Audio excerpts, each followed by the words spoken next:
احلى متابعين، اهلا بيكم. النهارده زي ما انتم شايفين قدامكم هنعمل الهوت دوج او السوسيس. حاجه جامده جدا، المدارس داخله علينا وبنحتار جدا في سندوتشات المدارس. هنعمله بطريقه سهله وكمان بطريقه تشكيل سهله جدا، والتسويه مفيش اسهل من كده.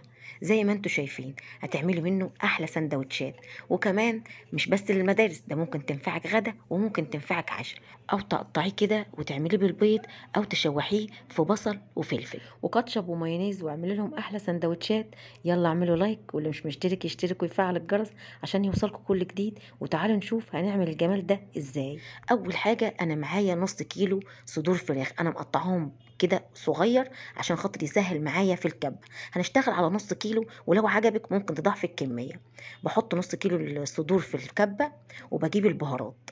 ده معلقه ملح صغيره، معلقه فلفل، معلقه بابريكا مدخنه، توم باودر، بصل باودر، ومعلقه بيكنج باودر مهمه. كل دي معالق صغيره. وبعدين بحط معلقه كبيره توم مفروم، والبهارات اللي عندك حطيها، واللي مش عندك استغني عنها. دي معلقه هريسه شطه، هريسه شطه اخضر، المفروض تكون حمرا بس انا عندي اخضر على احمر. لو مش عندك هريسه خالص ممكن تحطي قرن فلفل احمر، ما توقفيش على حاجه. ودي بيضايه، وعلى كل بيضه بنحط معلقتين نشا. لو عايزه تزودي بيضايه كمان اوكي، بس لازم تحطي معلقتين نشا كبار قصادها، ومعلقتين زيت كبار، وكيس مرقه فوريه ما ظهرش في التصوير بس بيعمل تيست حلو في الطعم.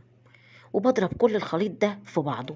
طب انت لو الكبه بتاعتك ما عندكيش كبه، او الكبه بايظه او اي حاجه، هقولك تعملي ايه. طبعا عشان اللون مش هينفع، مش هيبقى زي بره خالص، بحط لون جل كده طعام صحي. بحط نقطتين تلاتة كده عشان اوصل للون زي بره بالظبط اهو، ناعم خالص معايا. هجيب البوله وادهنها زيت كويس عشان ما يلزقش فيها.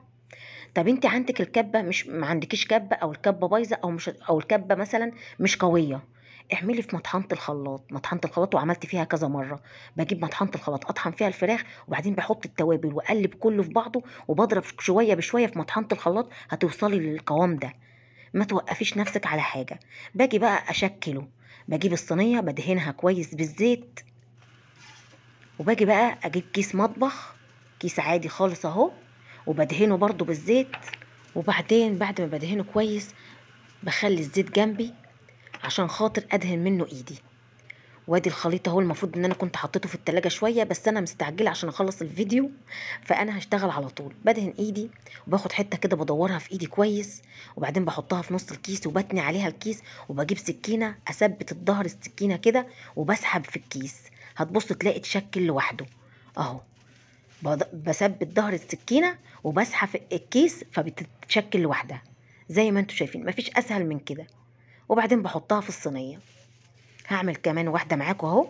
بثبت السكينة، بحط الحتة في النص وبثبت السكينة وبسحب الكيس، الصباع بيتشكل لوحده اهو. باخده كده بدوره كده بسويه. انت بقى براحتك، عايزة تطوليه، تصغريه، ترفعيه، تتخنيه زي ما تحبي. زي ما انت شايف انا بحبه كده، زي ما تحبي اعمليه. عملنا الكمية كلها اهو في الصينية، وكان باقي شوية كده اتنين تلاتة كده حطيتهم في صينية تاني. اجي بقى للتسوية، ركزي معايا. دي صينية اكبر من الصينية اللي انا عاملة فيها. بجيب فيها عصير ليمونة، وبحط فيها مية مغلية عشان احطها على البوتاجاز، وعشان خاطر لما يغلي المية فيها كتير ما تسودش. حطيت عصير ليمونة عشان كده. الصينية دي بقى ليها حرف كده من فوق، فهي شالت الصينيه، فالميه المغليه تحتها، وبغطي وبحطه كده يستوي. طب انت ما عندكيش صينيه كده او ليها حرف والصينيه اصغر من دي بكتير، هتعملي ايه؟ هتعملي زي ما انا هعمل كده. بحط طبق، اي طبق عندك يتحمل السخونه، وهي الصينيه اصغر اهو بحط عليه الصينيه. تخيلي كده ان انت حاطه في الصينيه الاصغر دي، وبعدين بغطي واسيبه يستوي، لان ده بيستوي على البخار اهو. بشيل ده طبعا عشان انا الصينيه التانيه ليها حافه فهتشيله. اهي حطيت الميه تغلي، تغلي خالص. اول ما تغلي كده بحط الصينيه، اول ما تغلي بحط الصينيه وبغطيها، وايه، واسيبها 10 دقايق ربع ساعه بالكتير. وتشوفيها كده تلاقيه نشف، تماسك كده، تماسك نفسه وبيتحرك معاك اهو. بس تطفي عليه على طول وتنزليه من على النار. 10 دقايق ربع ساعه بالكتير، ما تزوديش عشان لو زودتي هينشف معاكي، ينشف ويتماسك قوي. لا احنا عايزينه كده طري، لانك لسه هتسويه تاني. زي ما انتوا شايفين الطراوه اللي هو فيه، شايفين تحفه تحفه بجد تحفه. وريحته بقى جايبه اخر الدنيا. هاجي اقطعه معاكم اهو. اهو شايفين طري ازاي. انت كده كده بتسويه تاني.